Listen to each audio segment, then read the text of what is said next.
जय भीम दोस्तों।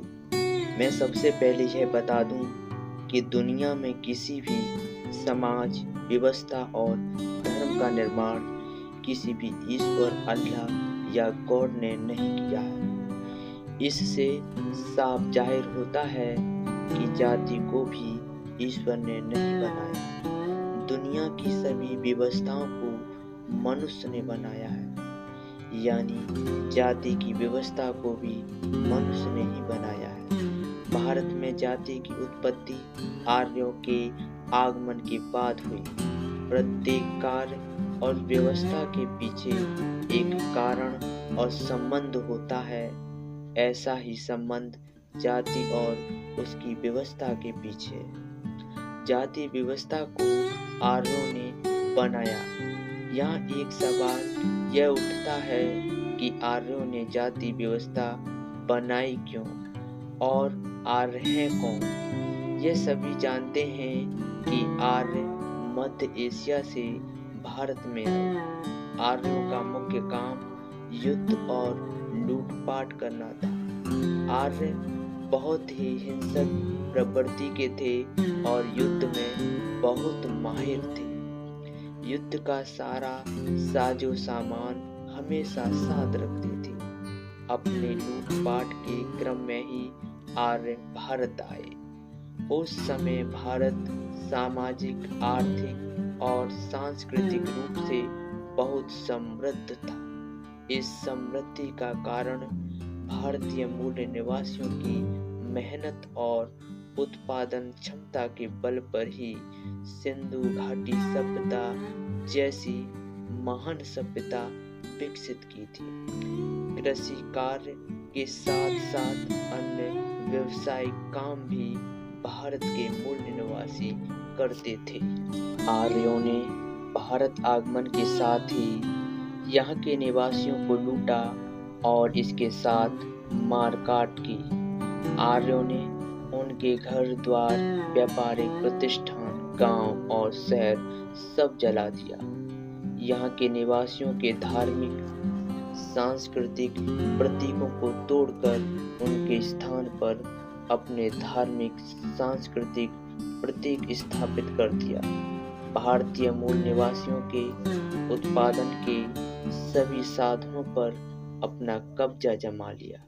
काम तो मूल निवासी ही करते थे, लेकिन जो उत्पादन होता था उस पर अधिकार आर्यों का होता था।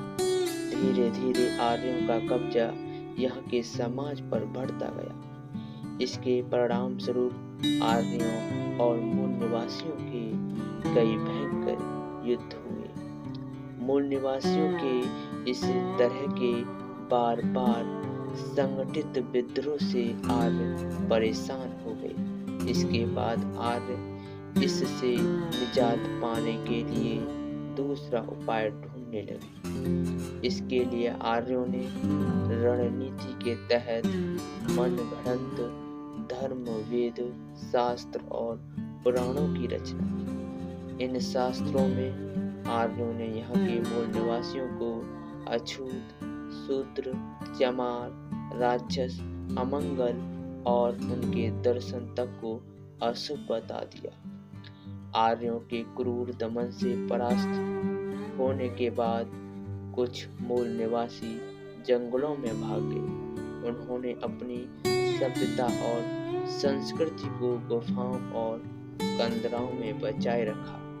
इन्हीं को आज आदिवासी कहा जाता है। ये गलत रूप से प्रचारित किया जाता है कि आदिवासी हमेशा से जंगलों में रहते थे। असल में ऐसा नहीं है। आदिवासी हमेशा से जंगलों में नहीं रहते थे, बल्कि उन्हें अपनी संस्कृति से बहुत प्यार था। आर्यों से बचाने के लिए जंगलों में शरण ली थी। बाद में आर्यों ने झूठा प्रचार करके उन्हें हमेशा से जंगल में रहने वाला प्रचारित कर दिया और उनकी बस्तियों और संपत्ति पर कब्जा कर लिया था। उनसे घृणित से घृणित अमानवीय काम करवाए गए।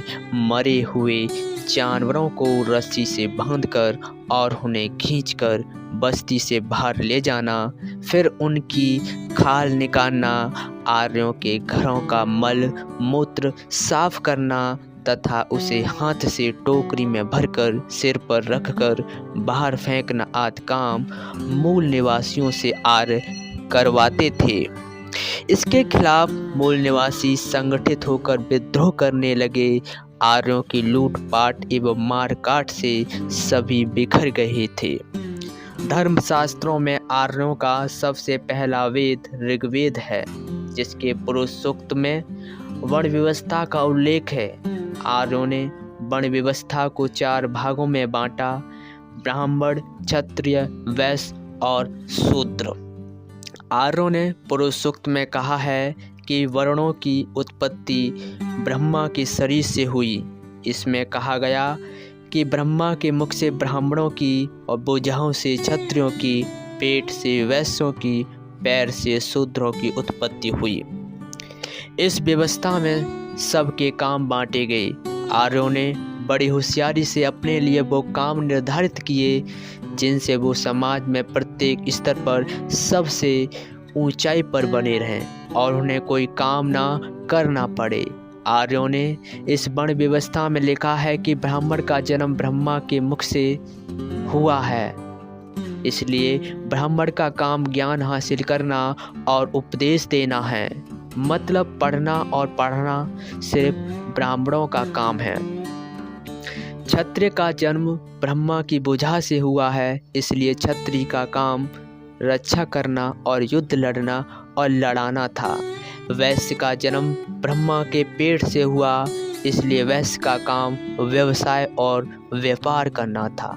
तथा शूद्रों का जन्म ब्रह्मा के पैर से हुआ, इसलिए शूद्रों का काम इन सब की सेवा करना तथा इसका मतलब आर्यों ने शूद्रों को पीढ़ी दर पीढ़ी सिर्फ नौकर बनाए रखने के लिए वर्ण व्यवस्था बनाई। आर्यों ने वर्ण व्यवस्था को स्थायी और सर्वमान्य बनाने के लिए आर्यों ने झूठा प्रचार किया कि वेदों की रचना ईश्वर ने की है और ये वर्ण व्यवस्था भी ईश्वर ने बनाई है। आर्यों ने लोगों के मन में एक डर पैदा कर दिया कि जो भी वर्ण व्यवस्था को बदलने की कोशिश करेगा भगवान उसको दंड देंगे, वह मरने के बाद नरक में जाएगा और जो भी इस वर्ण व्यवस्था को मानेगा वह स्वर्ग में जाएगा। इन आर्यों ने स्वर्ग और नरक का लोभ एवं भय दिखाकर अमानवीय एवं भेदभावपूर्ण वर्ण व्यवस्था को मानने के लिए बाध्य किया गया। मूल निवासियों ने इस विधान को मानने से इनकार कर दिया। इसके बाद आर्यों की शक्ति और प्रभाव कमजोर होने लगा। अपनी कमजोर स्थिति को देखकर मनु नाम के एक आर्य ने मनु स्मृति नामक किताब की रचना की। मनु ने इस किताब के अंदर अनेक जातियों का वर्णन किया, जिससे जातियों के भीतर ऊंच और नीच की भावना पैदा हुई। मनु ने यह भी बताया कि 4 वर्णों में से किसी भी वर्ण कोई भी जाति अपने से नीचे वर्ण की जाति में कोई रक्त संबंध यानी शादी विवाह नहीं करेगा और अशुद्ध हो, अन्यथा ऐसा कोई करेगा तो वह अपवित्र और अशुद्ध हो जाएगा। समान वर्ण वाले ही आपस में शादी विवाह कर सकते हैं। मनु नाम के आर्य ने अपनी किताब मनुस्मृति में यह सब लिखा। यह सब जानने के बाद अछूत और दलित समाज के लोगों की रूह कांप जाएगी, लेकिन मनु ने यहाँ भी चालाकी दिखलाई। उसने इस नियम को ब्राह्मणों के लिए लागू नहीं किया। ब्राह्मणों को इसकी छूट दी गई कि एक निम्न गोत्र का ब्राह्मण उच्च गोत्र के ब्राह्मण के यहाँ शादी विवाह कर सकता है। इसी तरह ब्राह्मणों की आपस में सामूहिक एकता बनी रही। यही नियम क्षत्रिय वर्ण में भी लागू रखा गया, जिससे क्षत्रिय एकजुट रहें।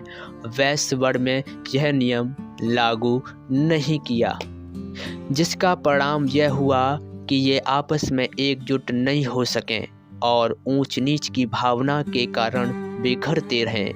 मनु ने मूल निवासियों की संगठन शक्ति को कमज़ोर करने के लिए एक नई चाल चली। उसने मनुस्मृति के नए विधान में शूद्र वर्ण को जातीय पदानुक्रम के साथ साथ 2 जातीय समुदायों में बांट दिया गया। शूद्र समाज की सीढ़ीनुमा वर्ण व्यवस्था के सबसे निचले पायदान पर था, इसलिए इस वर्ण की जातियों को अछूत भी कहा गया था। वर्ण व्यवस्था में तो इनसे ज़बरदस्ती गंदे और अमानवीय काम करवाए जाते थे, इसलिए इनको अन्य वर्णों के लोग छूते नहीं थे। मनु ने सभी मूल निवासियों को, जिन्हें आर्यों ने अछूत बनाया था, उनको कमज़ोर, अछूत और गुलाम बनाए रखने के लिए वर्ण व्यवस्था को जाति व्यवस्था में बदल दिया। इस व्यवस्था को बनाए रखने के लिए आर्यों ने समय समय पर झूठे और आधारहीन धर्मशास्त्र लिखे।